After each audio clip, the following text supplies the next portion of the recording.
Hola, hola, queridos amigos, como diría el gran Julito Martínez, todo listo, todo dispuesto ya para tomarse este cafecito, esta invitación que le hacemos cada sábado, este café tradicional o este café cargado, junto a nuestro buen amigo barista Matías. ¿Cómo estáis, Checho? De Marley Coffee. Muy bien, muy contento. Todo bien, ¿no? Con hartas ganas. Muy contento porque tenemos muy buenos invitados. Me parece. Queridos amigos, esta es una semana bastante crucial para nuestro país, ya que mañana se celebra un año del estallido social. En una semana más tomamos la decisión de resolver nuestras diferencias democráticamente con un plebiscito. Hay algunos que van a votar rechazo, otros que van a votar apruebo. Cada uno cree que esa alternativa es la mejor para su país. Y eso no nos convierte en enemigos. Incluso hasta las barras bravas pelean, discuten en los partidos de fútbol y después muchos salen hasta abrazados. Yo creo que la invitación al diálogo es muy importante hoy día, cuando Chile se está jugando cosas muy importantes.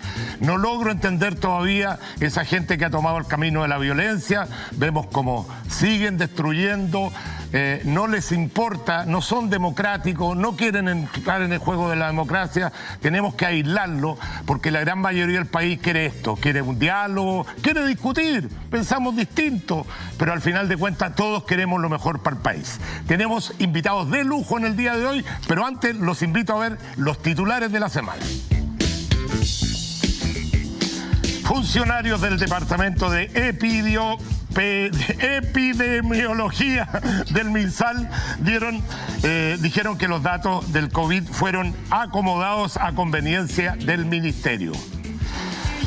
Evelyn Matei pide ir con Joaquín Lavín a primarias de Chile Vamos. En este momento lo que me importa es que se asegure la realización de una primaria. Palabras de la alcaldesa, va a estar con nosotros, así que vamos a hablar de eso también con ella.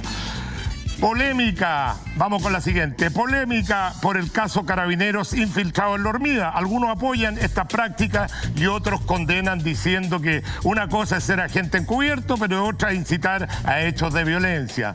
Esta es una noticia que todavía no se define bien.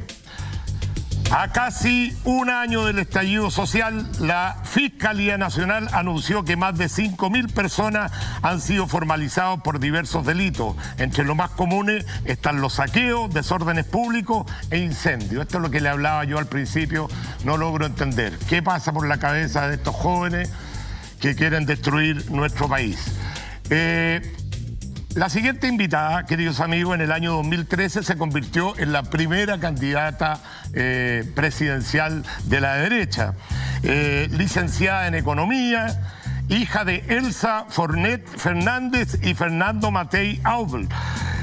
Una mezcla de madre española y padre alemán. ¿Será por eso que de alguna forma la han catalogado como la dama de hierro? Bueno, para mí es un gran gusto tenerla acá, porque aviso al tiro que tengo un conflicto de intereses. Somos amigos, fuimos compañeros de curso en la universidad, y lo digo para que ustedes sepan que la voy a tratar bien en la primera parte. En la segunda le vamos a tirar alguna. Recibamos con un fuerte aplauso a Evelyn Matei. Bienvenida. Hola. Mira, esta es la canción que escogiste, de Jean Manuel Serrat. Esta es una de las canciones más lindas que hay. Nanas de la Cebolla. Nanas de la Cebolla. Sí, ¿Por qué? ¿Por qué elegiste esta canción? Este es un poema de Hernández y es básicamente un hombre que está en la cárcel. Sabe que su mujer y su hijo están pasando hambre, se están alimentando en el fondo de cebolla, por eso habla de Nanas de la Cebolla. Pero el mensaje a su hijo es: ríete siempre. Es una bonita... Oiga, es de verdad maravillosa. Mi querida amiga, le invito a sentarse allá, guardemos la distancia social, aunque los dos estamos con PCR al día. Sí, sí, absolutamente. Te voy a invitar a tomar un café tradicional aquí, vamos a poder hablar un poquito de las cosas, de conocerte un poquito más. Ella es Evelyn Matei por si acá, lo que pasa es que está con un nuevo look. Este es un look. Hola, muchas gracias. ¿Este look es por la cosa presidencial o no? No, porque yo cada cierto tiempo cambio. Esa es una gracia que tenemos las mujeres. Nos cuesta menos cambiar. Entonces de repente tengo el pelo largo, liso, de repente corto, bien corto, liso, de repente me lo dejo chascón como ahora. Es como entretenido cambiar de look de vez en cuando. No es un look que los asesores te han dicho, mira, no, nada. No, un día llegué a la oficina y dije, no, ya esto me cabrió. Y tomé hora, pum, y me lo corté. Lo que pasa es que a uno siempre creen que todo está calculado y en realidad uno al final es mujer y tiene ganas o sea, yo de repente, por ejemplo, me escapo, me voy a la peluquería. Yo creo que es súper importante darse esos tiempos también. Por supuesto. No hay que perder el feminismo, esa cosa encantadora que tiene la mujer. Oye, quiero entrar a descubrir algunas cosas de tu vida, porque tú eres una persona pública que se te conoce bastante, así que es difícil buscar cosas nuevas. Pero me contó por ahí una periodista que tuviste una vida... una infancia con muchos accidentes, con mucho dolor. Cuéntame un poco de qué se trata esto que me dijo, muchos accidentes, muchas pérdidas de amigos. Sí, a ver. Pero también con mucha alegría. Es bien importante decir que son las dos cosas juntas. Bueno, mi papá estaba en la Fuerza Aérea y obviamente se cayeron muchos aviones y se mató mucha gente que yo conocía cuando era chica. Me tocó, ese es mi abuelo que llegó en realidad de Prusia. Y esos somos nosotros, nuestros hermanos. Éramos 5, yo soy la de la derecha. Y ahí estoy con mi viejo. Bueno, la verdad es que todos esos accidentes en que murió gente que yo conocía, que conocía a las señoras, que conocía a los hijos, eso es algo súper, súper duro. Pero también me pasó, digamos, que mis 3 mejores amigos del colegio murieron todos antes de los 25 años, por diversas razones. Uno cáncer, otra tuvo un accidente automovilístico y la otra tuvo un aneurisma. Así que en realidad fue con muchas pérdidas. Mi hermano también, el que está ahí al lado mío, entre mi papá y yo, ese era el que está ahí bien a la derecha. Me acuerdo de ese accidente. Ese era mi hermano, que era médico. Y bueno, ahí estamos todos con nuestros primos, mi abuelo, etcétera. Yo soy la de la izquierda. Nosotros tuvimos una familia muy linda, 5 hermanos, que nos queremos, nos adoramos todos. Mi papá y mi mamá fueron muy dedicados a nosotros. Pero también hubo periodos en que mi papá estuvo muy enfermo, en que yo estuve muy enferma, en que mi hermano, Robert, el que fue médico, tuvo un cáncer a los 4 años. Entonces yo también recuerdo muchos momentos de mucha tensión, de mucha preocupación entre mis padres. Y tampoco ayudaba el hecho que éramos 5 y que en esa época el sueldo, ¿no es cierto?, de los capitanes y de los duraba más o menos por la mitad del mes. Así. Sí, pues, sí, la cosa no era fácil, digamos. Bueno, así que... Después formas tu propia familia. Después formé. Y 3 hijos, ¿no? Tenemos 3 hijos, 3 sí. hijos. Jorge, Roberto y la Antonia. ¿Te consideras? Porque tu actividad es una actividad que quita muchísimo tiempo. O sea, sí, meterse en la política full como te has metido tú. Sí. Has sido ministra, has sido... Bueno, diputada, senadora. has pasado por todos los cargos. Sí. ¿Tenés la sensación de la mamá ausente o no? Sí, tengo bastante la sensación de la mamá ausente, efectivamente, porque además yo fui diputada, por ejemplo, por San Antonio. Entonces, en realidad estaba todo el tiempo o allá o en Valparaíso. Y después, además, fui senadora por la región de Coquimbo. Y esa es una enorme región que hay que recorrerla entera. Y yo la recorría entera todo el tiempo. Y eso significaba que mucho tiempo yo no venía a Santiago. Realmente veía poco a mis hijos. Ahora, yo tengo la impresión que cualquier cosa que yo hubiera hecho hubiese sido igual de intensa. Yo soy como... Cuando me meto en algo, me meto con pasión, quiero saberlo todo, estudio, trato de aprender de otro, creo además que lo que estoy haciendo es lo más importante del mundo. Entonces, ¿Y no te han pasado la cuenta a tus hijos? Sí, claro, algo de cuenta se pasa, obviamente. Ahora a ellos también les tocó. A uno al final le toca lo que le toca, ¿no? ¿Y ahí tu marido jugó un rol importante? Mi marido, pero también... Porque él también es un economista importante, sí, que también tiene mucha pega. Pero también la Isabelita y después la María Isabel. 2 personas que han trabajado con nosotros en nuestra casa, y el John. Que pasan a ser al final parte de la familia. Son absolutamente parte de nuestra familia. O sea, nosotros los queremos enormemente. Ahí estoy con mi hermano. Ese era el primer cumpleaños de mi hijo. Mi hijo Roberto. Y ese es todo el familión. Ahí estamos todos con mi papá, mi mamá. Y ese era mi primer perro, el Archie. Ese se murió como de los 15 años. Esos son mis 3 hijos. Qué son mis 2 hijos y una sobrina. Mira, esos son los hijos míos, nuestros. No te debes equivocar que esos son mis hijos y no sean, porque ahí sí que... No, es que la chica era la hija de mi mamá, de mi hermana. Así Oye, que... Evelyn, ¿y cómo se entretiene Evelyn Matei? Porque sabemos que tiene una afición por el piano, pero ¿cuáles son tus pasatiempos? Yo tengo muchas cosas que me encantan. Me encanta el piano, me encanta el jardinear. Eso es algo que me trae mucha paz, mucha alegría. Cuando uno empieza a jardinear, ¿no es cierto? Y estás viendo y empiezas a sembrar y a cambiar y a desmalezar y a plantar bulbos, etcétera. Eso te trae una alegría enorme. Cuando tú, por ejemplo, sacaste de semilla algo y de repente ya florece, es como tú quieres mucho más esa planta que si que le hubieras llegado y haber ido a comprar, ¿no es cierto? Me encanta coser. Esta blusa me la hice yo. ¿Tú te la hiciste? Yo me la hice, esta blusa. Mira qué bien. Está bastante bien, ¿no es cierto? Bastante bonita. Sí. Bastante bonita. Y me gusta leer, obviamente, me gusta caminar. Me gusta estar en el mar, caminar en el mar, o sea... ¿El piano? El piano hace tiempo ya que no toco, pero me fascina. Lo que pasa es que de repente necesito un poco más de tiempo para sentarte, te fijas, a tocar. Oye, pero tengo entendido que en la municipalidad... todo el área cultural le has dado mucha fuerza. De hecho, me llamó un amigo antes del programa, pregúntale la cosa cultural, ¿qué está haciendo la municipalidad? No, el tema cultural ha sido uno de nuestros fuertes.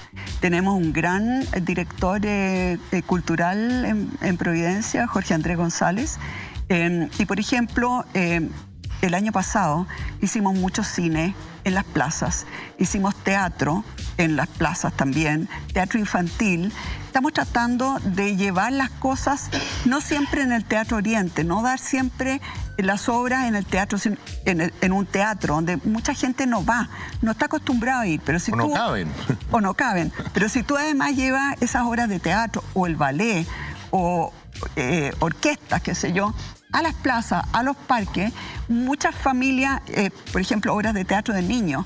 Una vez que un niño ve una obra de teatro y empieza a sentir eso, lo más probable es que cuando ya sea adulto va a tener esas ganas de ir, ¿no es cierto?, a ver alguna obra. Entonces, la verdad es que, y ahora con la pandemia, hemos tratado de mantenernos al día y de hacer entretención. Hemos tenido programas para niños, el cachureo, hemos tenido magia, hemos tenido de todo. Así que para mí la cultura en la comuna, pero una cultura muy democrática, muy, ojalá, sin costo, y además cerca de donde la gente vive, no que la gente se tenga que desplazar para ir a verla. Pero para mí también la cultura es un árbol lindo floreciendo. Es parte de la belleza, o es plantas que estén floreciendo, que atraigan abejas, que atraigan picaflores, etc. Yo siento, digamos, que la belleza debiera ser parte de nuestro día a día, mucho más de lo que es hoy día.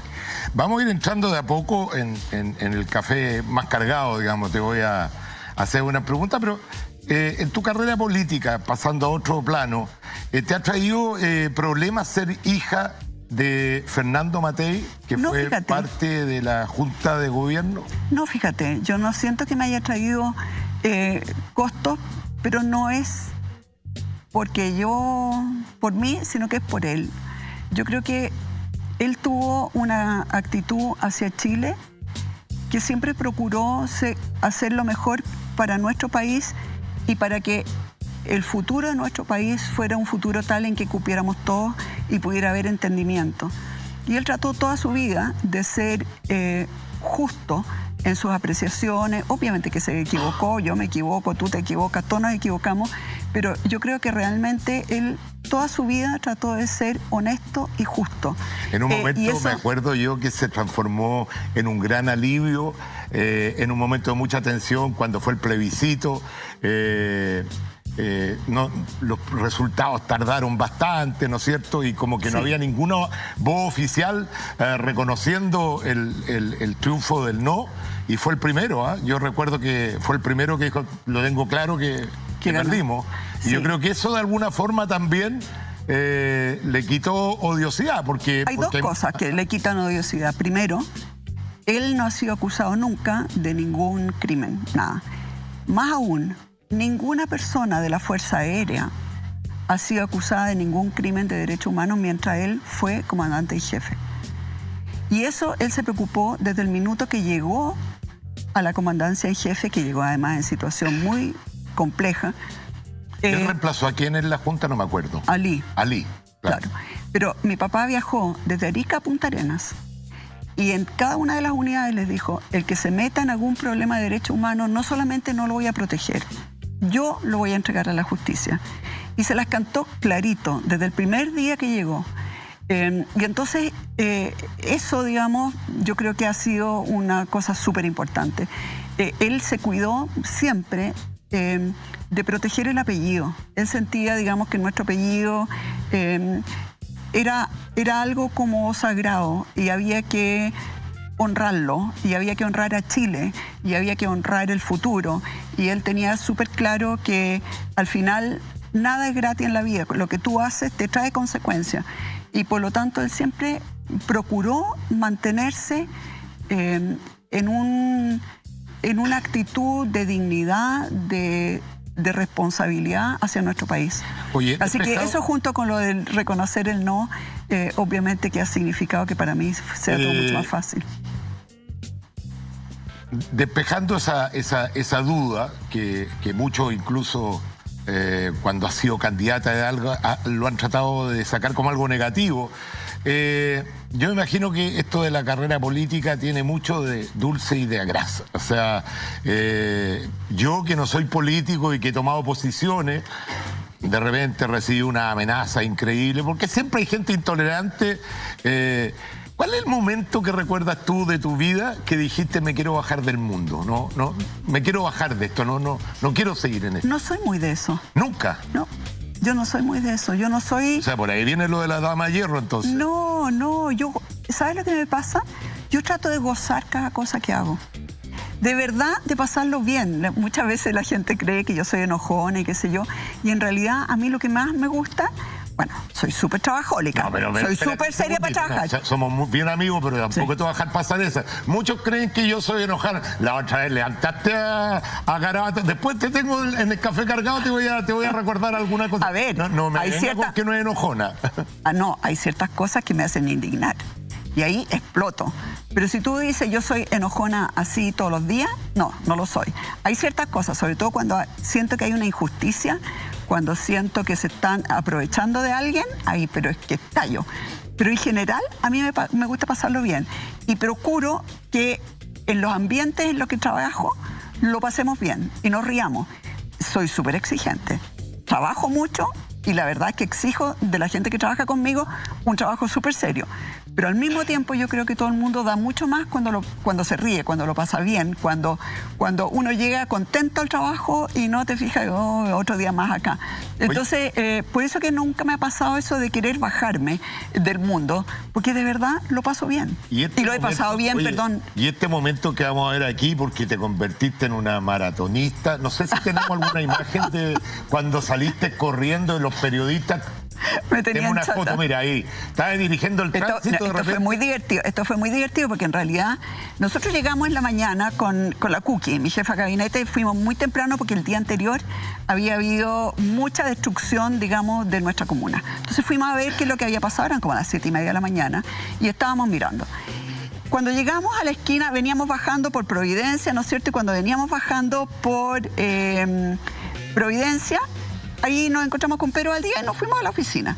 Y justo ahí, en Nueva Providencia, con Pedro Valdivia, se había armado un lío con el tránsito porque habían echado a perder los semáforos, etcétera, y estaban los autos así, ninguno pasaba para ningún lado. Entonces yo le dije, oye, Cookie, ponte tú por allá. Justo había llegado el fotógrafo, que también había ido por sí solo a sacar fotos de cómo había quedado Providencia. Y yo le dije, Patito, póngase usted por allá, y yo me puse por acá. En 10 segundos, 15 segundos teníamos el tránsito andando de nuevo. Entonces yo le dije, Cookie, llámate a un fiscalizador para que vengan aquí a dirigir el tránsito. O sea, esto no es que nos íbamos a quedar todo el día en el tránsito. Pero yo no sé cómo llegaron. Ah, y en eso pasó un camión. Y me dijo, la van a atropellar, póngase esto. Y me pasó la casaca esa. La cuestión amarilla. Y yo le dije, gracias, le grité para arriba, pero póngaselo. Me dijo, me lo puse. Ya. Pero mira, pero es que en medio segundo, en un minuto, llegaron todos los canales. Y ellos encontraron que lo que yo estaba haciendo era insólito. Y para mí era lo más lógico. ¿Por qué te largaste a correr? ¿Te dio susto? No. Entonces yo estaba de verdad tratando que la gente pudiera circular mientras llegaba el patrullero. Y me empezaron a hinchar con que si esto, como que si era el trabajo de un alcalde estar dirigiendo el tránsito, ya me dio lata, qué sé yo. Me tenían hinchada. Así que yo dije, ¿hasta cuándo sigo contestando? Y partí corriendo. Y te seguían los... Y lo dejé sorprendido, ¿no? Bueno, antes de invitarte a tomar un café cargado, un recuerdo a nuestros compañeros de universidad. Yo les dije al principio que fuimos... Tenemos un WhatsApp. ¿Ah? Tenemos un WhatsApp armado con nuestros compañeros de la universidad. Sí. Es tan simpático, nos chateamos todos los días. Yo quiero contarles un poco que a lo mejor la gente no sabe. El Checho era ya casado y papá. Mientras todos nosotros estábamos leseando, él trabajaba para mantener a su familia y además sacaba la carrera adelante. Y de verdad, cada vez, y le iba bien con todo el trabajo que tenía. Pero lo más maravilloso es que, por ejemplo, teníamos clase de matemática y el profesor le tenía, ¿cuántas eran? 5, Boris Ayub. ¿Cuántas veces anotaba 5 tallas podía echar. Después te echaba para afuera. Pero a las 5 tallas, y entonces íbamos todos a ver qué decía el Checho, porque él animaba todas las cosas en la universidad, todos la semana universitaria. Pero además en cualquier minuto te parabas al frente y empezabas a contar tallas. Y no era de chiste, sino que era de pasarlo bien, era de simpatía. Entonces, realmente yo lo quiero muchísimo y lo admiro mucho. Me acuerdo que Boris Ayub me aguantaba 5 tallas, a la quinta me echaba. Te echaba para afuera. Bueno, Boris Ayub, perdón, era un profesor que dejaba repitiendo al 70% de los estudiantes todos los semestres. Era un gran profesor. Personaje. Sí. Evelyn, bueno, te quiero invitar a que nos tomemos ya... Pero tú no te quedaste repitiendo, ¿no es cierto? ¿Ah? Tú no te quedaste repitiendo. No, solamente en Precio 1 con Fontaine. Claro, porque ese año animé los clásicos universitarios, lo hice con Piñera, con el hermano de Piñera, Precio 1, y cambiaron al profesor. Y ahí llegué a dar solamente el examen y no vi una, porque estaba en otra. Pero fuera de eso no. Pero mira, te ha sido una carrera completa. Sí, claro. Al final. Bueno, te invito a que nos tomemos un café. Vamos, ¿te parece? Un café te invito a cambiarte de lugar. Vamos. Café cargado. Pasemos por aquí. Cuidado. Se me salió el micrófono. Ahí. A ver, siéntate ahí en esa sillita. Este es el espacio que tenemos para el café cargado y se me salió el micrófono. Y no me tomé mi café. No, pero ahora te van a traer otro, que está un poquito más cargado. Permiso. No te preocupes. Hola. Que lo disfrutes. Gracias. Matías, nuestro barista, nos trae estos cafecitos. Quiero partir... Le pusiste armonila a él, ¿no es cierto?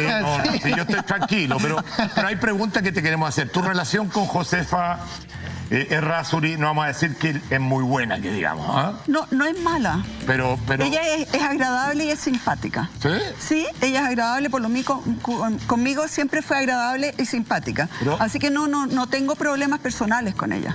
Si no estoy hablando de problemas personales, problemas políticos. Mira, veamos este tuit que... Josefa Errázuriz puso similar a no consultar con el Consejo decisiones de desvinculaciones. Y tú le contestaste un tuit que, a ver si lo podemos poner, señor director, que decía, en respuesta a Josefa, más bien es más similar a perder más de 7.500 millones y no tener idea de dónde están. No me decís que eso son buenas relaciones. No, pues, pero lo que pasa es que efectivamente, o sea, una cosa es la persona y otra cosa súper distinta es que realmente nos dejaron un hoyo de más de 7.000 millones de pesos, donde ya hay 3 personas, nosotros iniciamos acciones legales. Hay 3 personas, una persona que ya está formalizada, otros 2 que están esperando a ser formalizados, pero además presentamos querella en contra de la exalcaldesa. Porque realmente... ¿Qué es esa querella?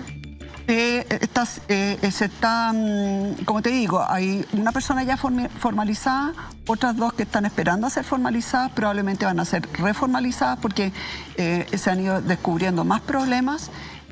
Lo de la presentación de querella en contra de la exalcaldesa Josefa Errázuriz es más reciente, así que ahí vamos a ver cómo anda. Pero ¿saben lo que me pasa?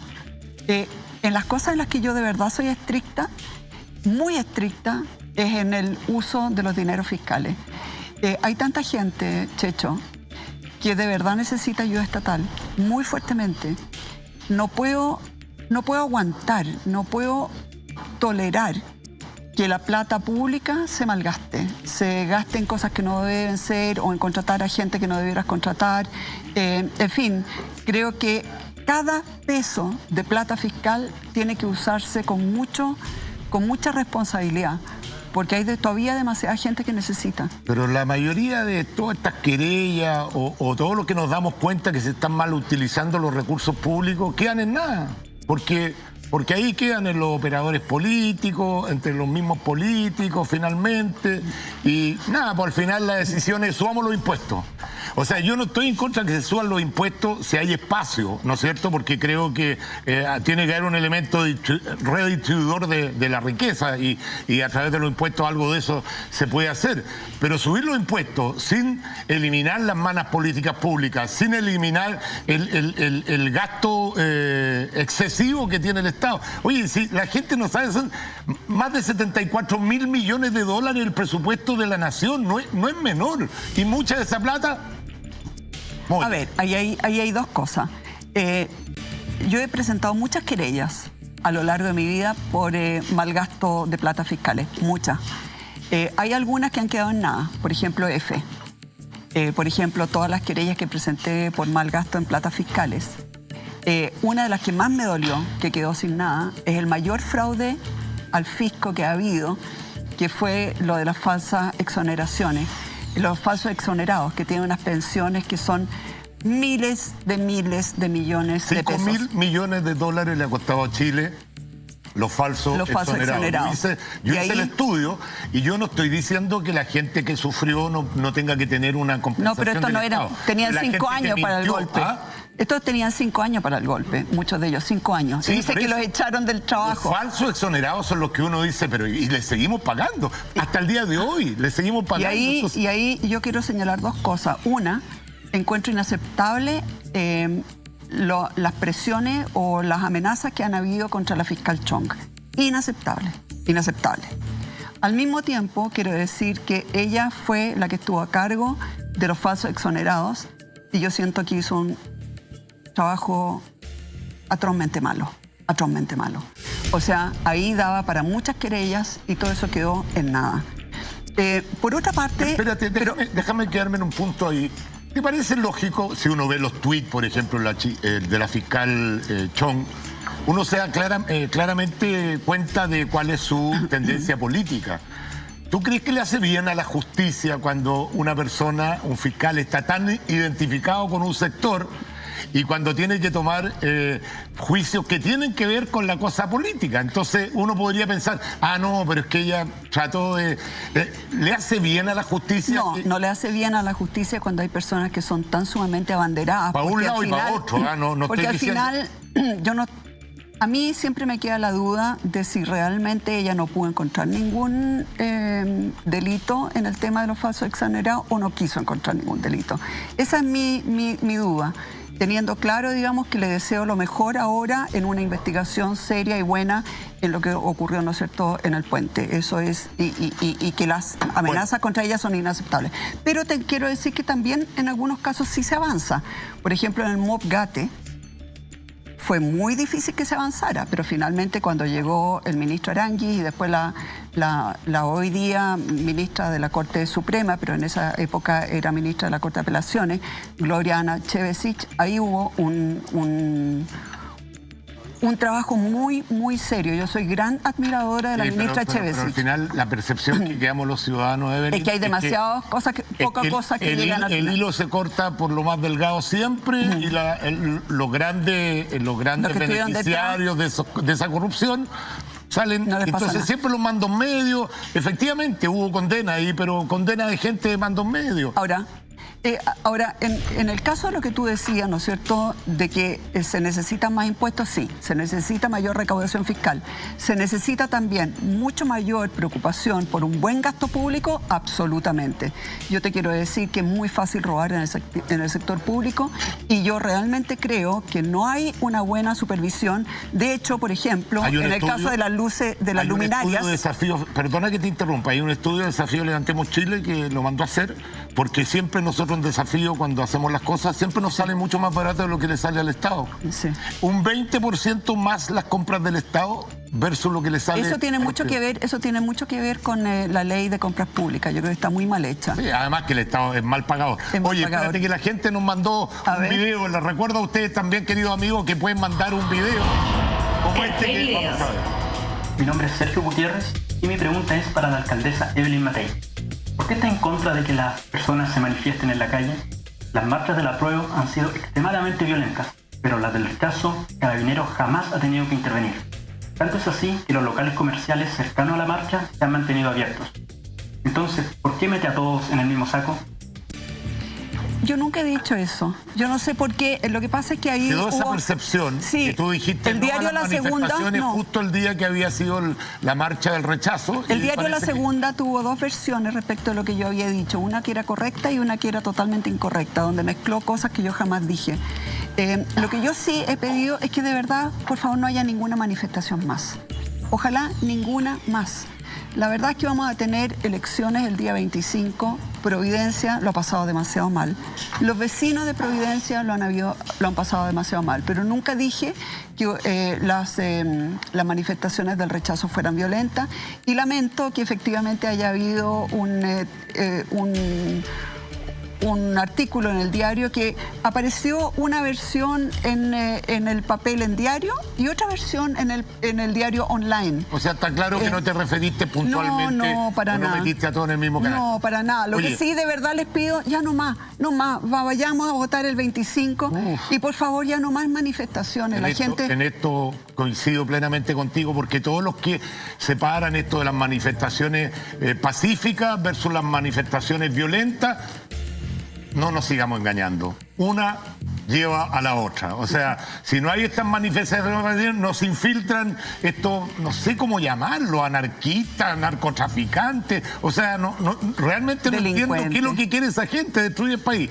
A ver, mañana se cumple un año de esta gran estallido social, que sin lugar a duda es un fenómeno social digno de estudiarse, porque ahí hay demanda bien legítima de mucha gente que se sentía abusada y todo lo demás.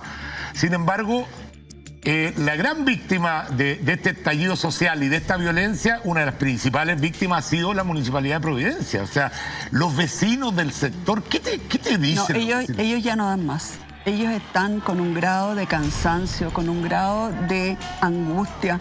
No solamente los vecinos, también los locatarios.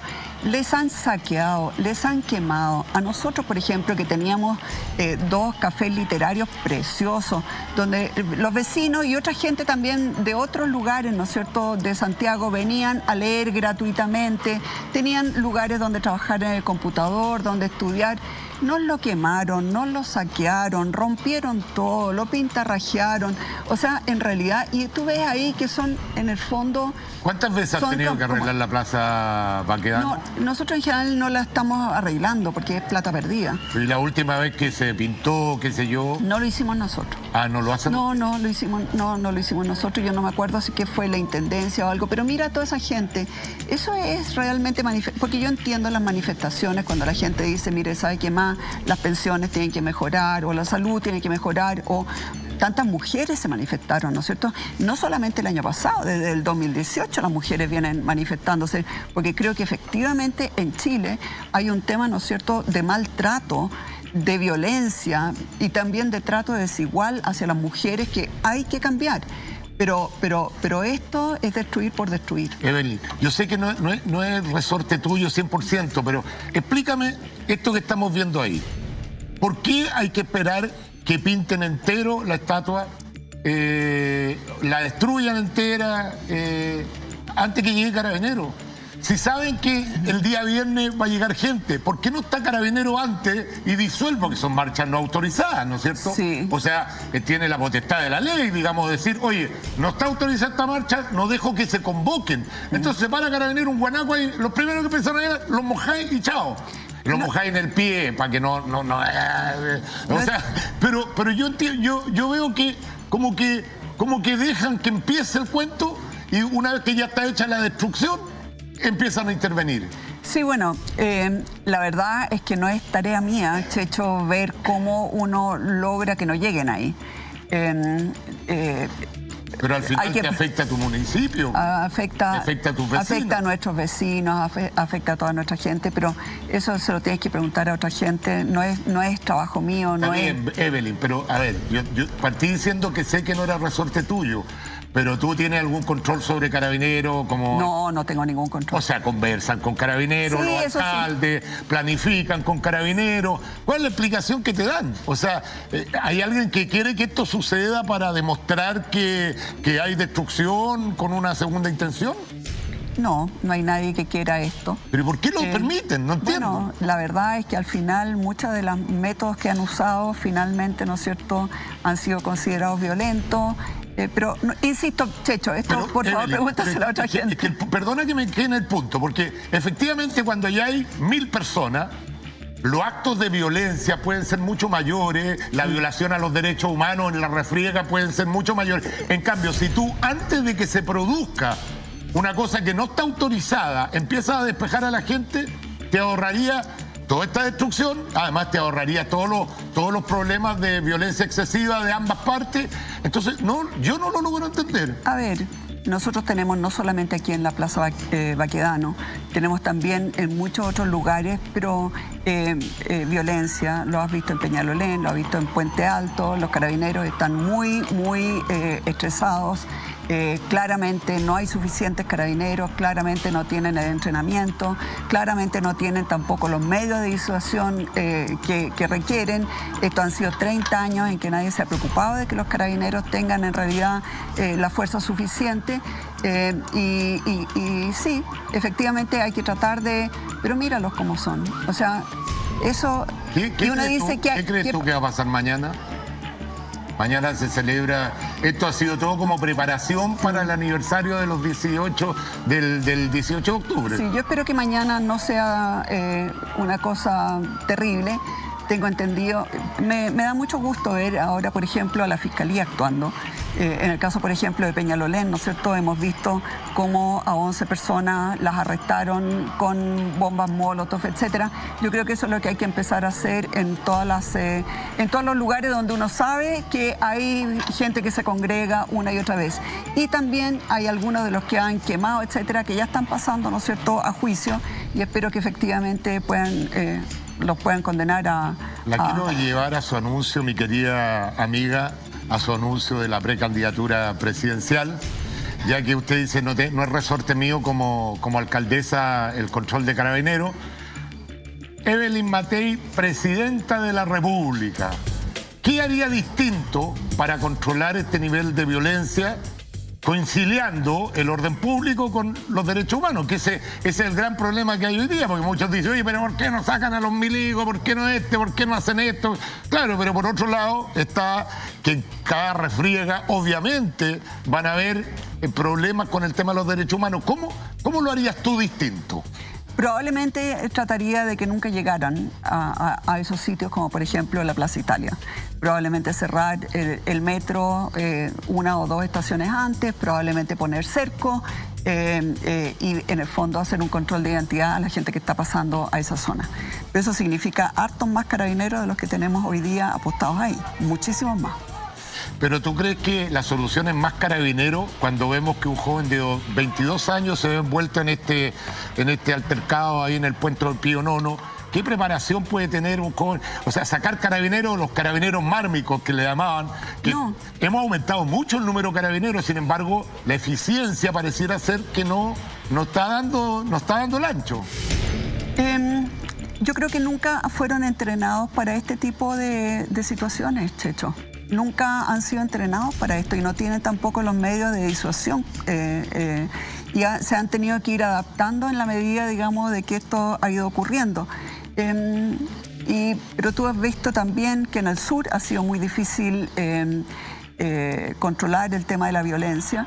Y sí, finalmente, si tú no te preocupas de los temas de fondo, en que hay malestar, porque al final nosotros nunca hubiéramos tenido esta violencia, ¿no es cierto?, si no hubiéramos tenido también las protestas tan grandes. Hay un tema, ¿no es cierto?, de equidad que tenemos que enfrentar como sociedad. Señor director, si me puede poner en pantalla el Twitter también para que la gente vaya opinando en Twitter. Estamos conversando con Evelyn Matei, alcaldesa de Providencia, precandidata a la presidencia. ¿Te quedó gustando? Porque en la candidatura anterior fueron circunstancias especiales. Había renunciado Goldborn, después renunció Longueira y te encontraste con la candidatura de repente. ¿Ahora sientes que tienes mayor preparación para una cosa así? O como creen algunos, esta fue una reacción a la declaración de Joaquín Lavín como socialdemócrata. Yo soy una persona súper responsable, Checho. De verdad, he sido responsable toda mi vida. Súper trabajadora. Y he tenido experiencias importantes como diputada 2 veces, como senadora 2 veces, como ministra, como profesora, como alcaldesa. Yo creo que de verdad lo puedo hacer bien. Y lo puedo hacer bien porque conozco los distintos temas, porque he trabajado mucho con distinta gente que tiene distintos pensamientos, porque creo profundamente en el diálogo, creo profundamente en escuchar a los que piensan distinto y en cómo llegar... Que lleva mucho tiempo en la política. Perdona que te interrumpa, es para ir pimponeando. Tú sabes que hoy día en la centro-derecha, el que está en la centro-derecha o la centro-centro, ya no sé, Joaquín Lavín, el que está mejor evaluado en la encuesta. ¿Qué espacio ves tú que crees que puedes ganarle a Joaquín Lavín?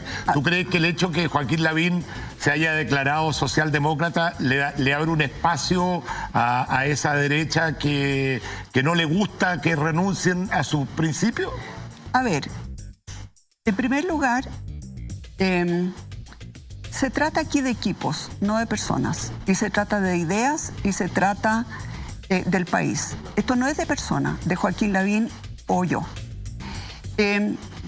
Cuando uno pretende liderar un equipo, como es Chile Vamos, uno tiene que escucharlos a todos ellos, uno tiene que concordar un programa de gobierno. ¿Y Joaquín Lavín no lo ha hecho? No, la verdad es que se ha ido bastante, ¿no es cierto?, por lo que él cree, por lo que él piensa, y yo creo que ha conversado poco. Y acá finalmente lo que ha sucedido es que yo hace 1 mes, 2 meses, dije que estaba dispuesta, ¿no es cierto?, a enfrentar esta candidatura. Y la verdad es que he crecido muchísimo más rápido de lo que yo pensaba en las encuestas. Entonces, claro, en este momento él está mejor evaluado, mejor en las encuestas, pero falta todavía bastante tiempo, lleva mucho más tiempo. Y yo tengo la impresión de que tengo una ventaja en el sentido que realmente sé trabajar con equipos diversos, sé concordar, o sea, soy buena para negociar y para armar un tema. Entonces, a mí lo que siempre me parece es que una candidatura presidencial no es una aventura personal. Es realmente cómo lograr armar un equipo que después pueda gobernar. Y de eso se trata y yo creo que eso lo puedo hacer súper bien. La gente está mandando tweets también. Vamos a ver qué es lo que dicen en los tweets. Por favor, Que se sincere Evelyn Matei, si va por el apruebo o por el rechazo. Ah, mira. No andan con cuestiones los telespectadores. ¿Tú no lo voy a decir, no lo voy a decir. ¿Tú no has querido, porque tengo que sincerarme. ¿Tú crees que le ha hecho bien a la centro derecha esto de que vayan divididos en esta opción que es tan importante para el futuro de Chile? Creo que la opción de verdad va a ser qué tipo de constitución vamos a tener. Y en ese sentido yo estoy segura, digamos, de que vamos a estar todos unidos en la centro derecha. Yo creo que hay muy poca diferencia en cuanto a cuál es el tipo de constitución y cuál es el tipo de país que queremos. Y por lo tanto empezar entre la centro derecha. ¿Y tú crees que va a haber acuerdo entre la centro derecha, bueno, la centro izquierda, la izquierda? Eso va a depender mucho de cuál sea el resultado, ¿no es cierto?, del 25, y dependiendo cuál sea la opción que gane, de quiénes son los que van a estar, ¿no es cierto?, en la redacción de una constitución. Pero yo creo que los chilenos son mucho más sensatos como pueblo, como ciudadanía, ¿no es cierto?, que lo que son los políticos. Y por lo tanto yo tengo tranquilidad. Si no fueras precandidata presidencial, ¿dirías por qué opción está? No, porque me cargan esto de los sí y de los no, de los apruebos, de los rechazos, del blanco y del negro. En general, a mí me desagradan los extremos. Nunca he sido de extremo. ¿Por qué una opción tiene que ser extremo? Porque al final... Yo estoy por el rechazo y te puedo dar los argumentos míos por el rechazo, y habrá otro que está por el apruebo y me va a dar argumentos por el apruebo. Lo que pasa es que hay ciertas cosas del apruebo que son buenas y otras cosas del rechazo que son buenas. Al final es súper difícil plantear en blanco y negro lo que en realidad son muchos matices de grises. ¿Cuáles son las buenas opciones del apruebo? Las buenas opciones del apruebo es tener una constitución que haya sido aprobada por todos los chilenos y que haya sido redactada en forma absolutamente de cara al país, en forma totalmente transparente. Pero ¿tú crees que hay algo en esta constitución, perdona el pimponeo, ¿tú crees que hay algo en esta constitución que está frenando el desarrollo del país? ¿Hay algo de la constitución? No, yo creo que hay cosas que cambiar. Por ejemplo, en materia de mujeres y hombres, por ejemplo. La Constitución chilena dice, son iguales hombres y mujeres. No somos iguales. No nos tratan iguales. Está clarísimo que no nos tratan iguales.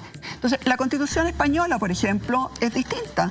Dice, el Estado deberá remover todos los obstáculos y deberá procurar crear las condiciones para que efectivamente exista la igualdad. Entonces es distinto decir que somos iguales a decir, no, el Estado tiene que preocuparse activamente para que efectivamente sean iguales, porque no es una mera declaración. Por ejemplo, a mí en materia de...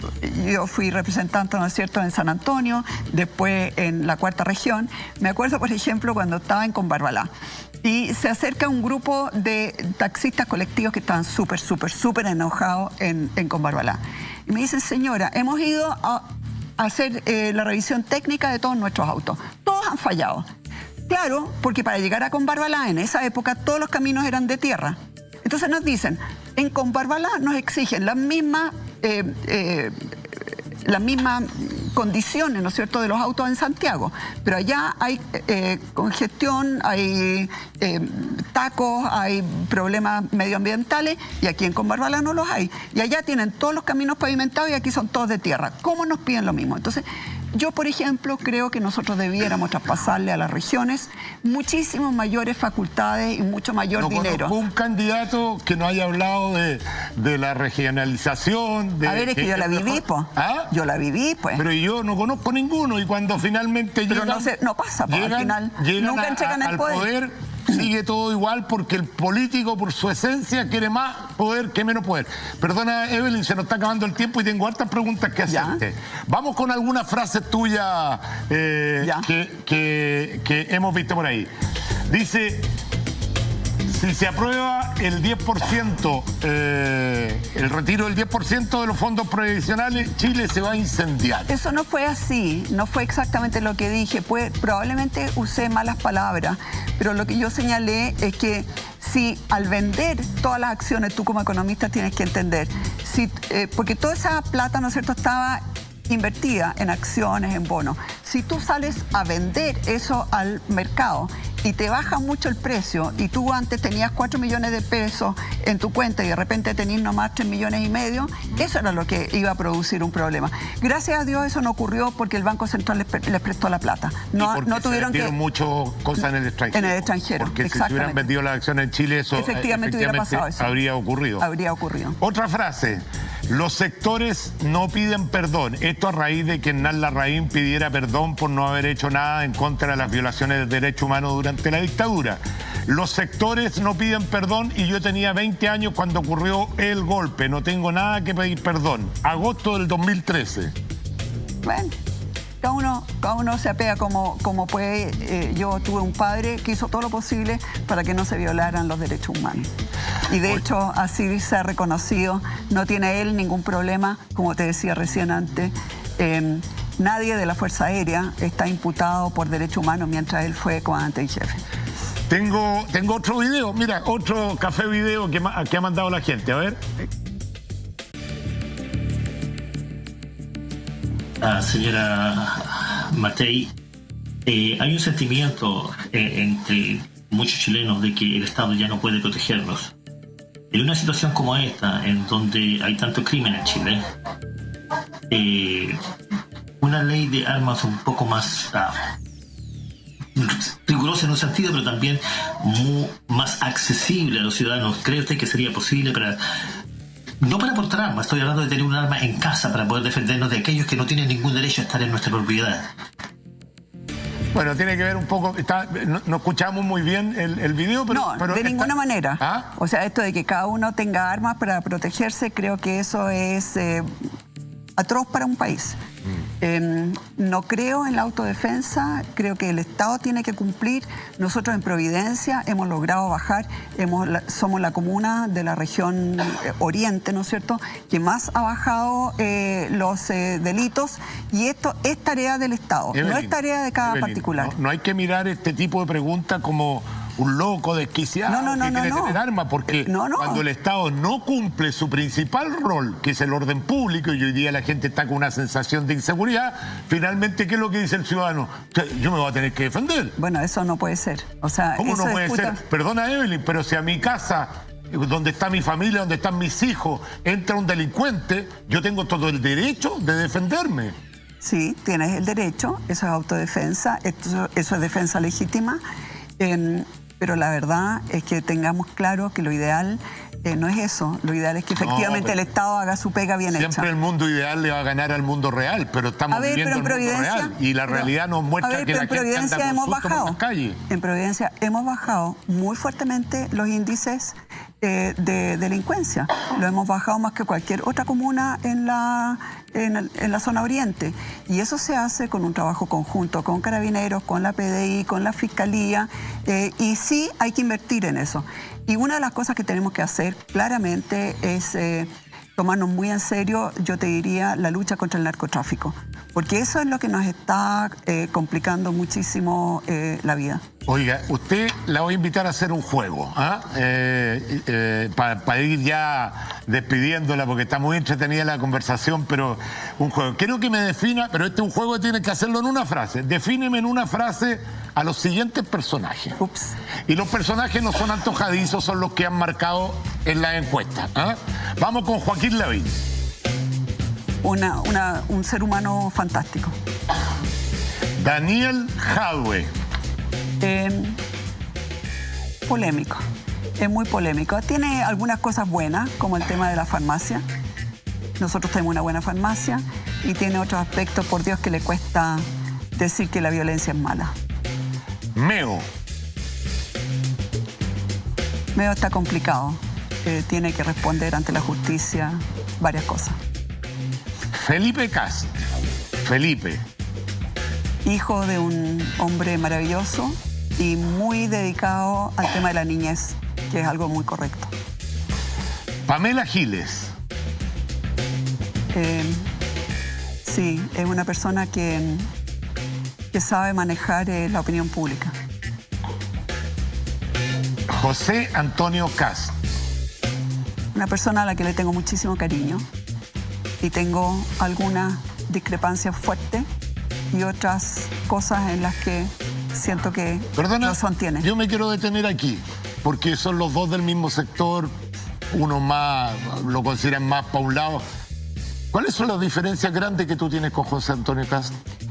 Eso de pararse afuera y criticar todo, me parece que no es razonable. Y cuando dice que el presidente... Pero cuando te dejan fuera, cuando has apoyado al gobierno y no te invitan ni a tomar un café, como dijo él la semana pasada, que no lo habían invitado ni a tomarse un café cuando él apoyó, ¿qué quiere que hable desde dónde? Si tiene que hablar desde fuera. ¿Sabes lo que pasa? Es que es fácil criticar.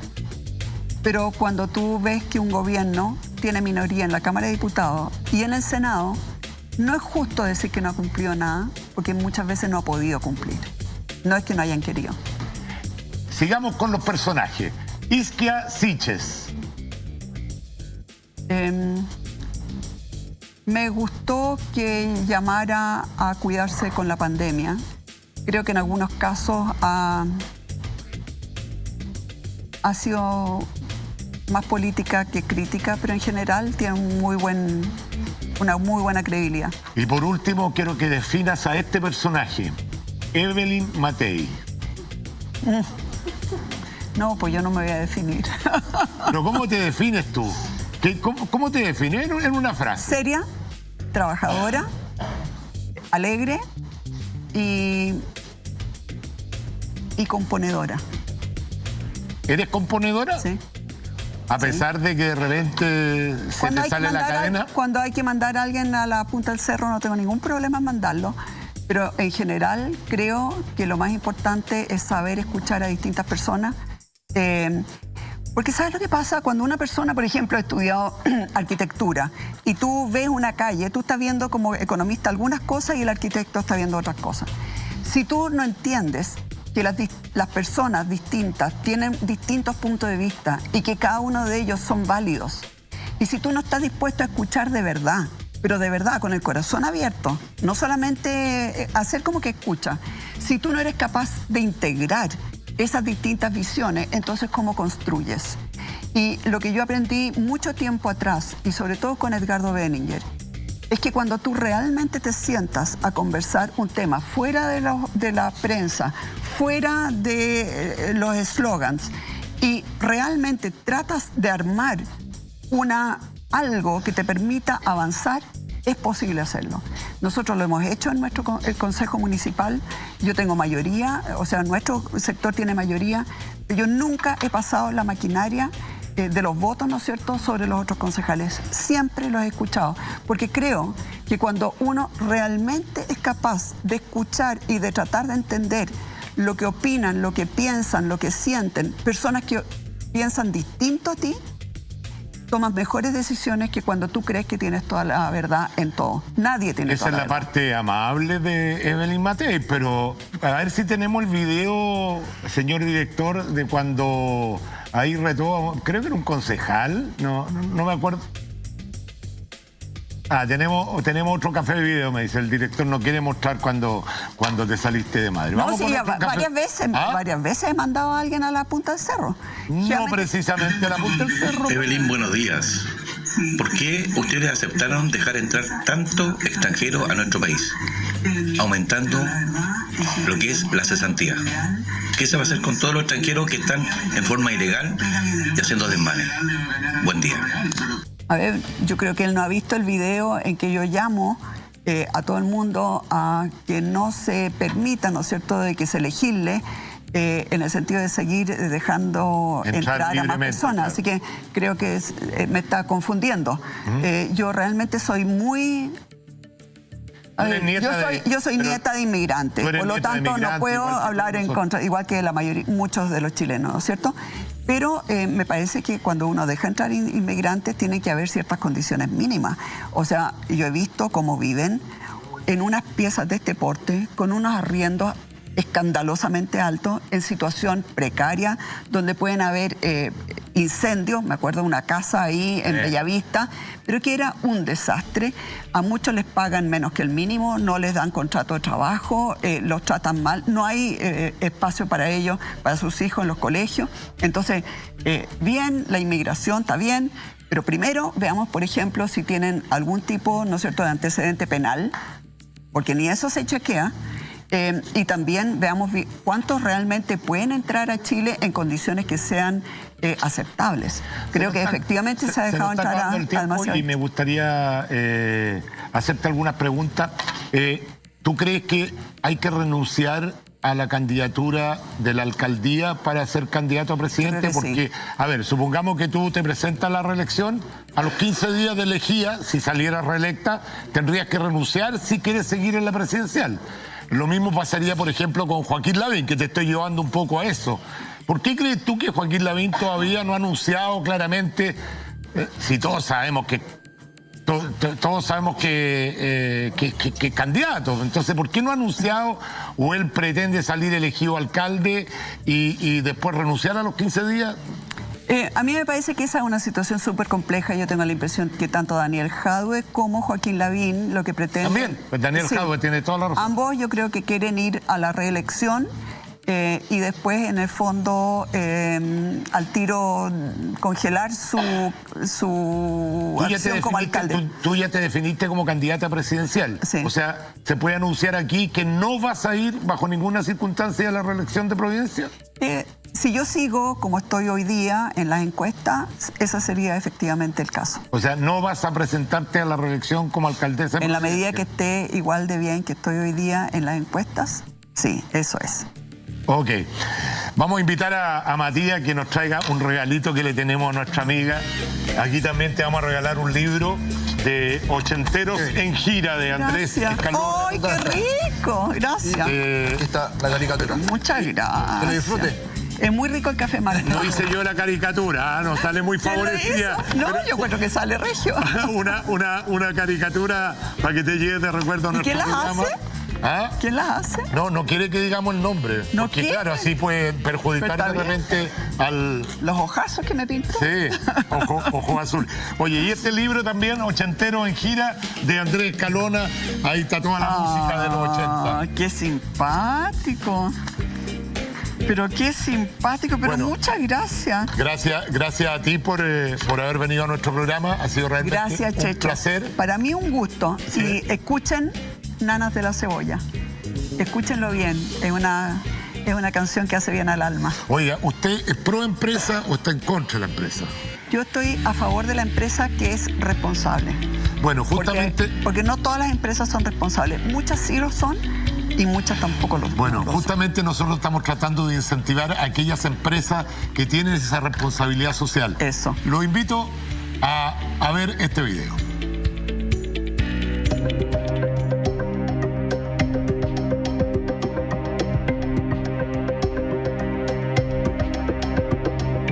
Apoyar a las pymes está desde que somos banco. Más de 80 años de historia, somos un banco creado para emprendedores y este programa en particular es un programa que busca justamente apoyar a todas las pymes de Chile, da lo mismo si son clientes o no del banco, a digitalizar sus modelos de negocio, con 3 cosas bien concretas que persigue, digamos. Lo primero, ayudarlos a que vendan más. Y eso es desarrollar nuevas competencias para que abran nuevos canales de venta. Hoy día, los canales online. Lo segundo es que puedan mejorar el grado de profesionalización de sus empresas, adquirir competencias que en sus empresas hoy día no tienen, competencias, por ejemplo, digitales. Y lo tercero, mejorar la productividad. La brecha que la pyme tiene hoy día a nivel mundial es productividad. Y creemos que aplicando tecnología a sus modelos de negocio permite tomar mejores decisiones, ser más productivas y al final ser más rentables y sustentables. Es un programa totalmente abierto, es un programa que está pensado para cualquier pyme, de cualquier sector económico, de cualquier nivel de facturación, que tengan como interés digitalizar sus modelos de negocio. En concreto, conocer su estado de digitalización. En base al estado de digitalización yo puedo saber cuáles son mis oportunidades y cuáles son mis brechas y sobre eso definir un plan de trabajo. Con ese plan de trabajo yo necesito empezar a entender cuáles son mis competencias que tengo que desarrollar y para eso existen cursos específicos. Por ejemplo, un curso que tenemos nosotros montado es un curso para desarrollar un e-commerce. Otro curso que tenemos también lanzado hace poco es cómo desarrollar, cómo generar transformación digital en las pymes. Entonces, a medida que voy conociendo, también voy viendo cuáles son los planes que tengo que hacer. Y después digo ya, ok, bueno, ¿con quién lo hago? Y ahí están nuestros partners. Entonces ahí tenemos una red de partners que estamos incrementando para que esos pymes que quieran hacer la transformación también se conecten con estas empresas que son especialistas, por ejemplo, en desarrollar un e-commerce. ¿E-commerce para que puedan vender por internet? Nosotros creemos que la forma de hacer empresa hoy día es de forma colaborativa. Y el ecosistema es una forma de trabajar en forma colaborativa para las pymes y para nuestros emprendedores. Ya partimos hace un tiempo con el concepto del Centro Nace, donde estamos acá, que es un espacio para que los emprendedores vengan a trabajar de forma gratuita, independiente que sean clientes o no del banco, y se conecten con otras empresas. Y con Evoluciona lo que queremos es justamente lo mismo, es poner un programa a disposición de las pymes, pero no que sea el banco el que esté entregando las soluciones, sino que son los especialistas de distintos lados que entregan sus soluciones particulares, y nosotros lo que hacemos es un rol de facilitador para poder encontrar a la pyme con la solución.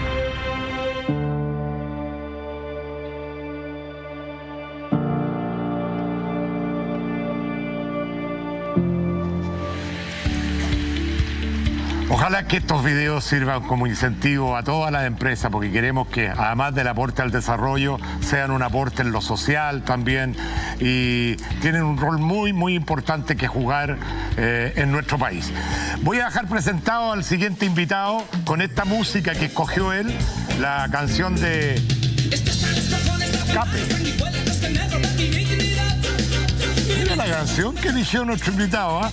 A los 11 años ya se encontraba participando en la política chilena. A los 14 fue presidente de la Juventud de la ADC.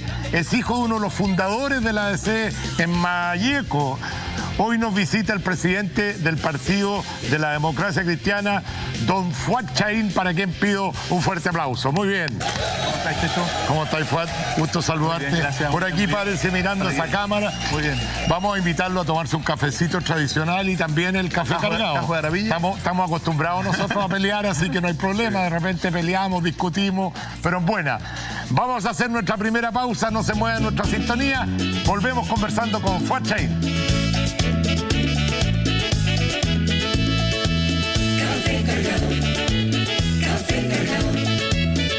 Me preguntaban por qué yo me siento tan relajado, tan suelto. ¿Por qué me viste Newman? Entonces, a dónde voy, sé que voy bien vestido. Vaya a conocer la nueva colección de Newman, tan realmente espectacular. Mire, de pie a cabeza. A ver, señor director, por favor, muestre mis botas, que estoy chochito. Mire las botitas Newman. Son una maravilla. Realmente va a encontrar una cosa muy novedosa en Newman. Ya estamos con Fuad Chahín, querido amigo.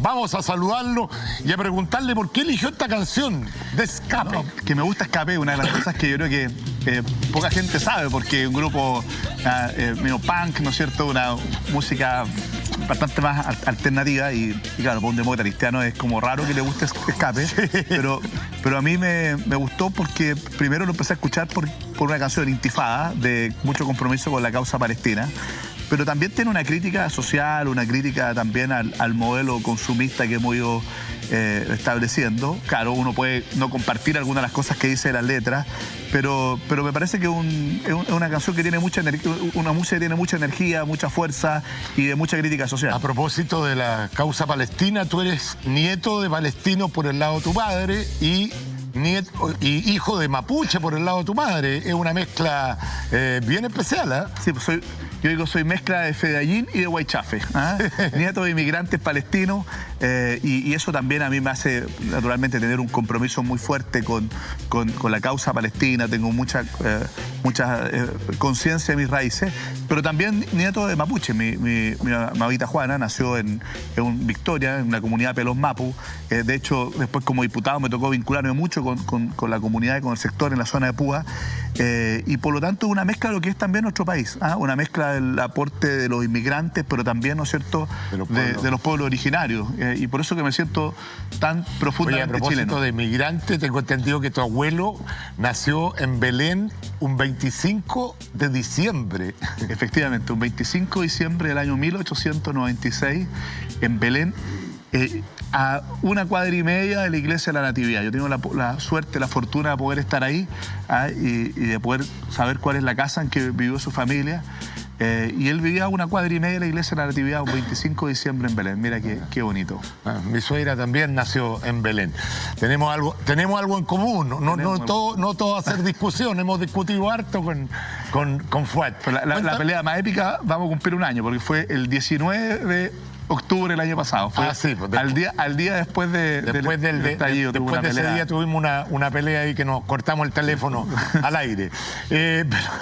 Pero da lo mismo, si lo importante es que siempre se puede conversar. ¿Es verdad que partiste a los 11 años en la política?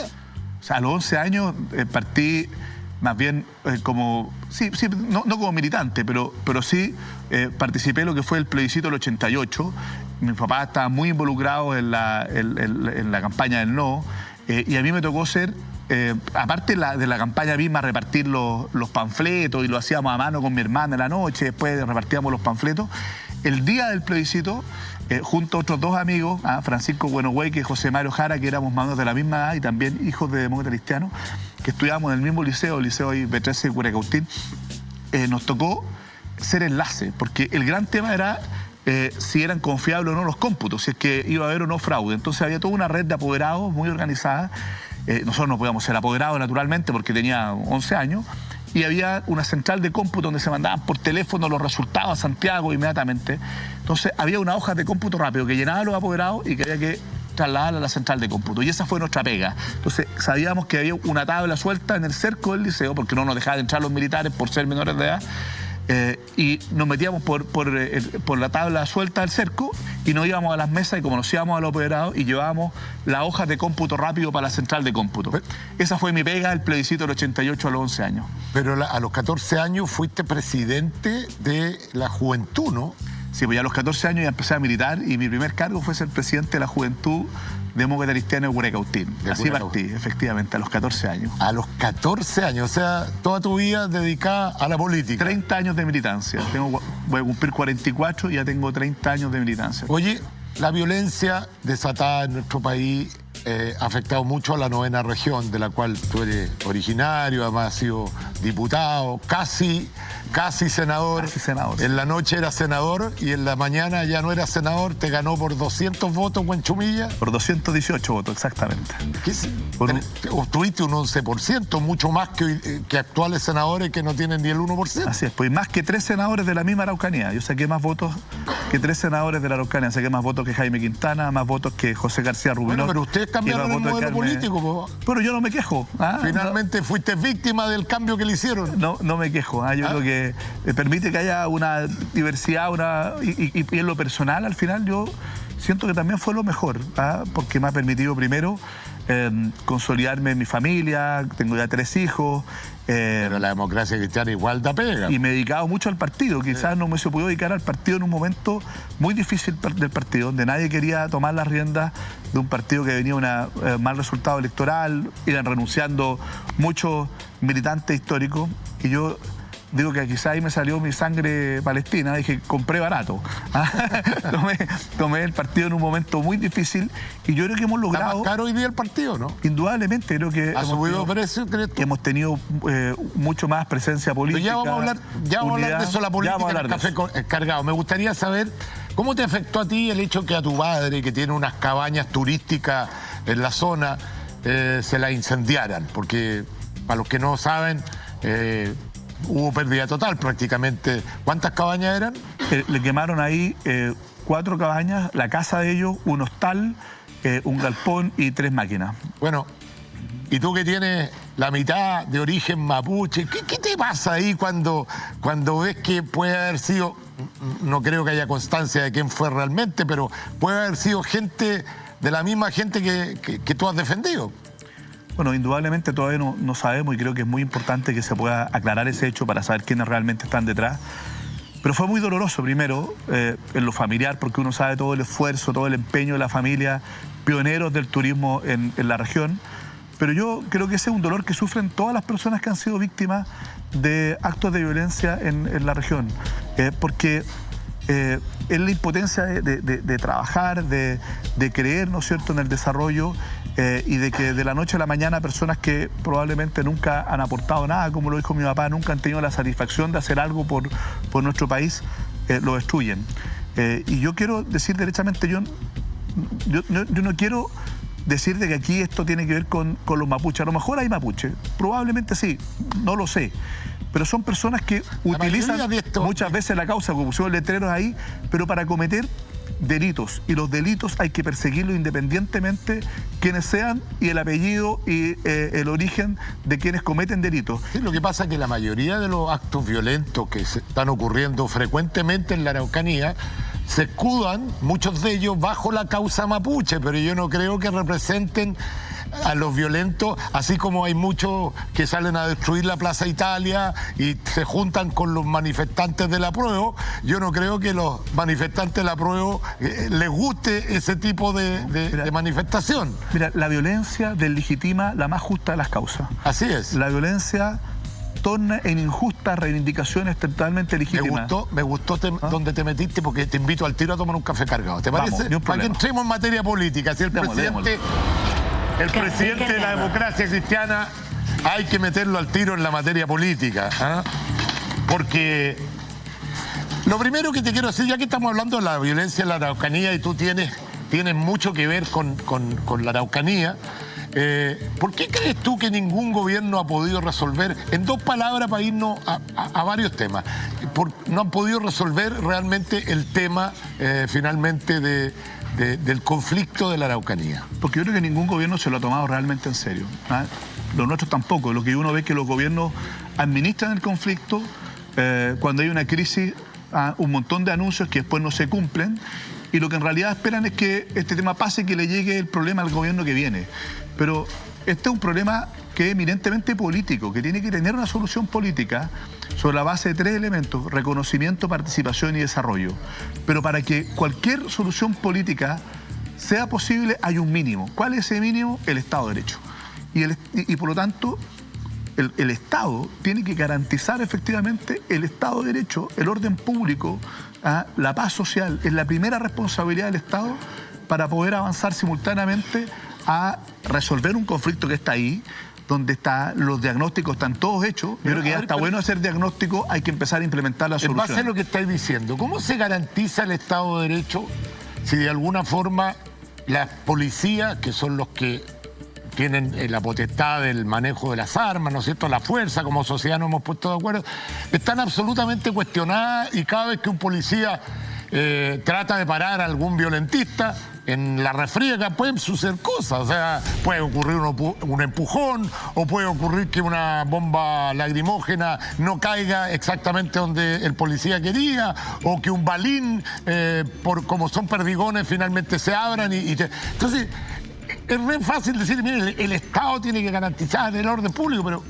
¿cómo lo harías tú? Mira, yo creo que lamentablemente los hechos que han ocurrido también con la policía van mucho más allá de accidentes. O sea, lo que pasó con la operación Huracán, ¿no es cierto?, donde hubo claramente un montaje para poder imputar a determinadas personas. Luego, lo que ocurrió no solo en el caso de Camilo Catrillanca, sino que otros casos donde se disparó por la espalda con munición de guerra y luego se trató de encubrir. Lo único que ha hecho, lamentablemente, porque tú tienes razón en eso, es deslegitimar la actuación de quien tiene que tener el uso legítimo de la fuerza. Entonces, creo yo que esto pasa, y eso lo hemos dicho hace mucho tiempo. Yo fui seremi en la región de la Araucanía en un momento en que, mira, el general jefe de zona de la Araucanía era quien después fue general director, el general Bernales, el general José Alejandro Bernales. Él era el jefe de zona, y me tocó trabajar muy de cerca con él, y él hizo una apuesta muy importante en inteligencia. Y lo que se hizo fue evitar cualquier enfrentamiento desde el punto de vista represivo y tratar de articular un sistema de inteligencia. Quiero decir que en ese momento se lograron un conjunto de resultados para desbaratar, ¿no es cierto?, los grupos que estaban generando actos de violencia. Entonces, creo yo que hoy día lo que se necesita es mucho más inteligencia y capacidad de anticipación.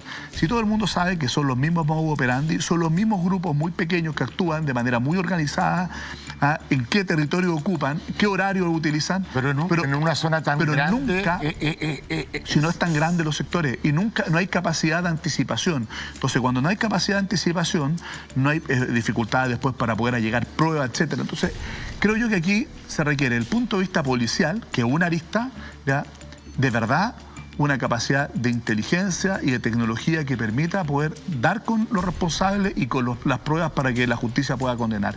Y por otro lado, no seguir postergando las soluciones políticas. La historia de la relación del Estado con el pueblo mapuche, pero también con la Araucanía en su conjunto, mapuche y no mapuche, en la región más pobre está de Chile, marcada por un conjunto de promesas incumplidas. Y eso debilita la solución política, que es la única posible. Sí, pero mira, está todo unido, porque la verdad es la región más pobre de Chile, pero ¿cómo le debe pedir a la gente que vaya a invertir? Si tu mismo padre que invirtió ahí, que tenía unas cabañas turísticas, se las quemaron. Entonces, una cosa lleva a la otra. Entonces, es re fácil decir, claro, son los más pobres, pero ¿cómo lo hace? Estoy de acuerdo. Mira, los que atentan contra las personas que están desarrollando actividad productiva, no atentan contra esa persona, simplemente atentan contra la región en su conjunto. Porque al final se está transformando en una región inviable, no solo desde el punto de vista económico. O sea, yo nací, crecí ahí, y lo que se ha generado hoy día es un clima de tensión, de desconfianza, de mirarse con recelo, que nunca antes había existido. Entonces, una región no puede proyectarse hacia el futuro totalmente quebrada, dividida, fraccionada. Y por eso que tenemos que volver a tener, por así decirlo, un sentido colectivo de región. Fuad, quiero preguntarte varias preguntas cortitas, porque ¿tú crees que la clase política no tiene una responsabilidad en el tema de violencia también, al no condenarla con la fuerza que se requiere? ¿Para qué vamos a hablar de algunos personajes que sabemos que están en favor directamente de la violencia? Pero miembros de tu partido, por ejemplo, Yanna Proboste, que condena la violencia, pero dice... Pero si el gobierno cree que la ley anticapuchado va a solucionar el problema... O sea, condenan la violencia, pero todas las herramientas que pueden servir para evitar la violencia no las quieren apoyar. Entonces, como que uno se queda con la sensación de que dicen una palabra lo políticamente correcto, pero por otro lado no apoyan las herramientas que podrían ayudar a contener la violencia. Porque ¿por qué una persona tiene que ir a manifestarse encapuchado? Porque quiere delinquir y no quiere que le vean la cara. De otra forma, ¿cómo se entiende? A ver, lo primero es que yo diría...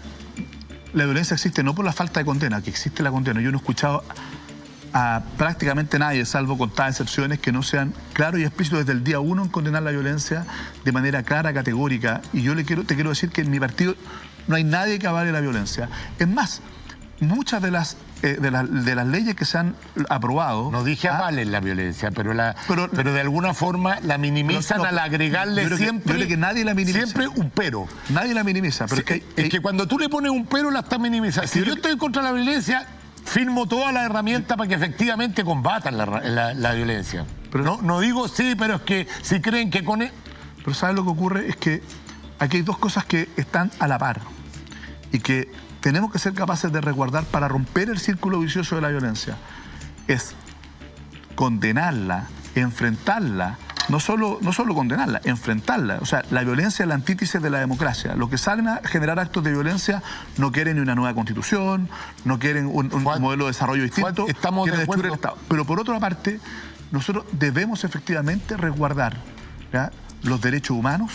Aquí hay muchas personas que han sido víctimas también de abusos por parte de las policías, muchas personas que sin estar involucradas en actos de violencia han sufrido, ¿no es cierto?, como Fabiola Campillay, pérdida de su visión. Entonces, uno tiene que darle herramientas de represión y de control a las fuerzas, pero sobre la base de estándares democráticos.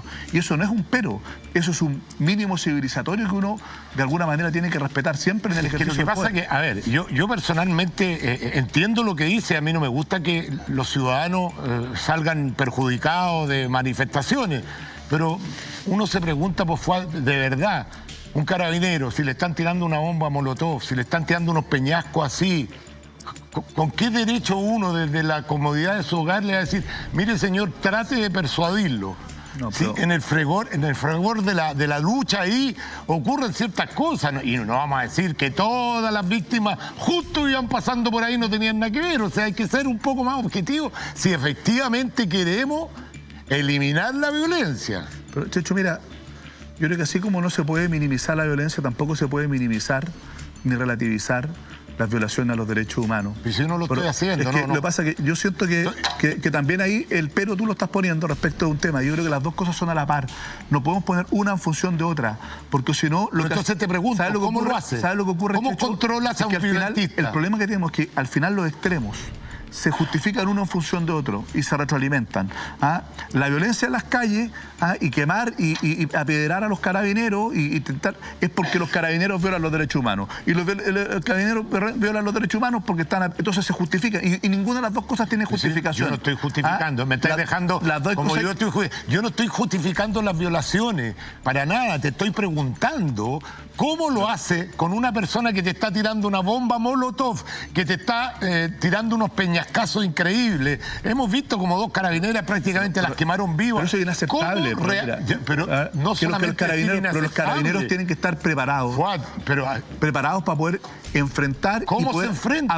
Aprender eso. Yo no soy formador de carabineros, yo soy abogado. Bueno, pero entonces... las policías profesionales tienen que ser capaces de ser eficaces en el control del orden público, respetando estándares de derechos humanos. Eso es la obligación de la policía. Y han fallado las dos cosas. No han sido eficaces en el resguardo del orden público, ni en Santiago, ni en la Araucanía, ni en ninguna parte. Hay un problema de eficacia. Tenemos, sin lugar a dudas. y por otro lado... hay varias cosas que hay que mejorar de la policía. Han cometido un conjunto... Sí, y se le han dado las herramientas. O sea, ley antibarricadas ahí está, aprobada, ¿no es cierto? ¿Y qué ha logrado con eso? ¿Pero qué ganan con tomar presos? ¿Pero qué ganan con tomar presos a los delincuentes o a la gente que está parando el tránsito o está haciendo barricadas si salen el mismo día? Pero se han aumentado todas las penas. Que lo que pasa es que lo que yo te quiero decir es que se crearon tipos penales nuevos a propósito de la ley antibarricada. ¿Resolvió el problema? No. Tú me dices que no aprobó la ley. Se aprobó la ley antisaqueo, que aumenta las penas del delito de saqueo. Perfecto. Bueno, ¿eso termina con la violencia? No. El tema entonces es que no basta con eso. Tenemos que pensar también que estamos construyendo un camino democrático institucional, que es la nueva constitución de la cual todos tenemos que apostar. Eso es lo que ha hecho, es descomprimir la situación. Yo veo que hoy día, por ejemplo, sigan habiendo hechos inaceptables de grupos minúsculos, pero que son muy agresivos y muy violentos, pero creo que la inmensa mayoría se va a expresar de manera democrática, pacífica, el 25 de octubre. Ojalá. Tenemos que fortalecer eso. Tenemos que la gente participe a través del proceso electoral. Yo espero que mañana, y aprovecho a hacer un llamado, que la gente se manifieste. Pero se manifieste ¿de qué forma? Tocando la bocina, tocando la cacerola en su casa. Fíjate que el sábado pasado, hace exactamente una semana, salió una caravana por el apruebo y me encontré con una manifestación de ciclistas. Multitudinaria, eran miles, cuadras y cuadras de ciclistas. No había un hecho de violencia. Bueno, estas son las cosas que tenemos que hacer, la no violencia activa. Hay tantas formas alegres, esperanzadoras de manifestarnos. Ayuda a la no violencia, la acusación constitucional contra el ministro Pérez, que es el ministro del Interior, que tiene como función la seguridad pública. ¿Ayuda a eso? A la vuelta de la pausa se lo vamos a preguntar a Fuad Chaín.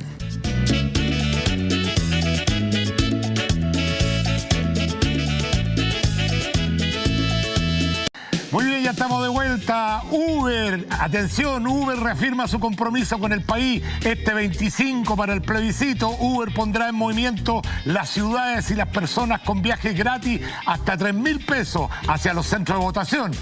La demanda será alta, por lo que te invitamos a pedir tu viaje con tiempo. Además, escuchen los vocales de mesa, podrán disfrutar de un 50% de descuento hasta por 20.000 pesos en sus pedidos de Uber Eats. Conoce más en t.uber.com/plebiscito.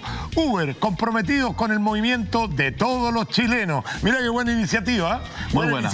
Oiga, contribuye a la no violencia esta ya que se ha hecho una costumbre de acusaciones constitucionales y que la democracia cristiana también está detrás de la acusación del ministro Pérez. ¿Ayuda en algo? ¿Tú crees que realmente es lo que la gente está esperando de los políticos hoy día? Mira, yo creo dos cosas. Primero, que no hay que tenerle miedo a las herramientas de la democracia como son las acusaciones constitucionales. Algunas prosperan, otras no. No creo que hay que dramatizar eso. Y respecto al ministro Pérez, yo creo que hay una señal. Nadie puede estar por sobre la ley. A mí de chico me enseñaron, ley pareja no es dura. Y si es que se aprobó una ley con mucho entusiasmo por parte del entonces senador Víctor Pérez, con el impulso de este gobierno, que lo que señalaba es que quienes de alguna manera obstaculizaran la libre circulación por las vías públicas tuvieran una sanción especial. Bueno, esa ley que está vigente, que está aprobada gracias al impulso de este gobierno, el ministro de este gobierno no la aplicó respecto de los camioneros. Y a mí me parece que la señal que tiene que dar toda autoridad es que no puede existir grupos privilegiados en nuestro país.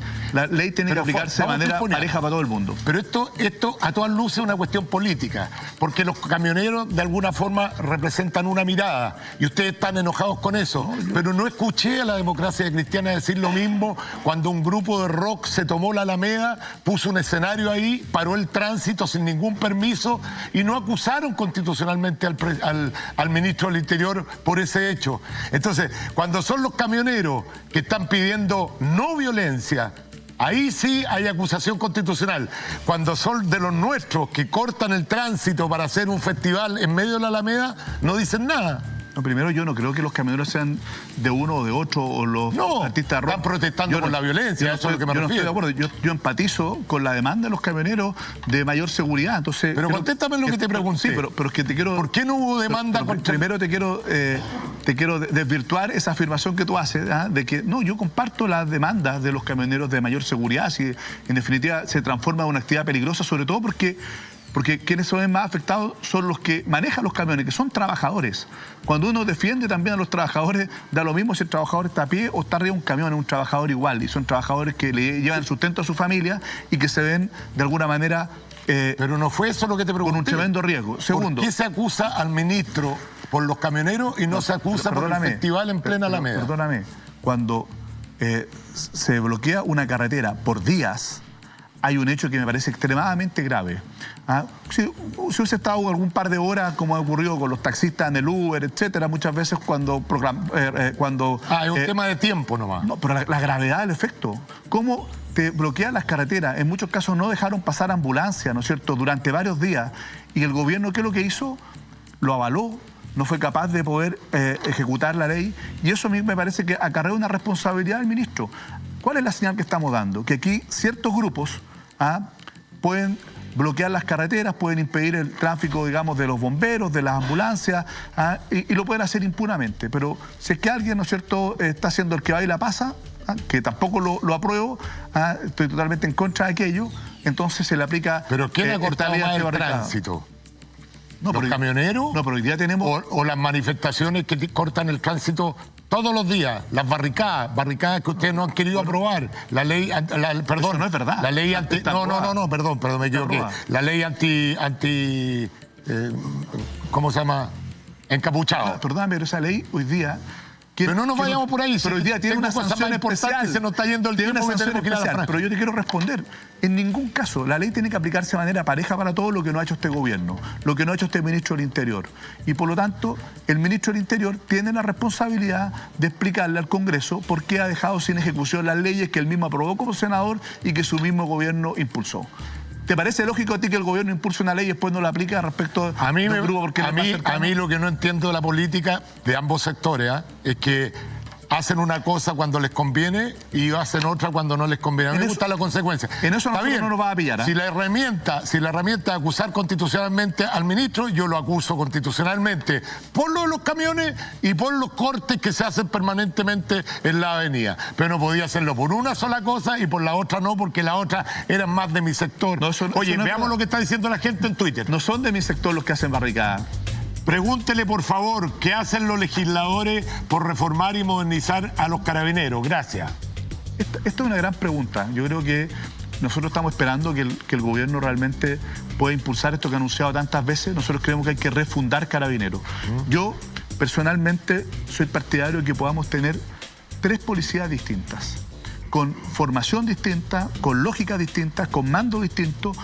Una, claramente orientada a lo preventivo, tránsito, familia, plan cuadrante, frontera, etcétera, pero que tengamos mucha especialización en eso. Otra, una policía altamente investigativa, muy profesional para desbaratar el crimen organizado, el narcotráfico, y otra policía que sea de control de orden público, que esté preparado con los protocolos, con la formación para eso, y creo que con un alto mando conjunto. Lamentablemente tenemos que respetar la franja, mi querido Fuad, un regalito, un recuerdo de nuestro programa. Gracias, pues. Ahí lo puede colgar en su oficina de Abdala y compañía. Compartimos oficina con Fuad, aunque no lo crea, ahí en la oficina de abogados.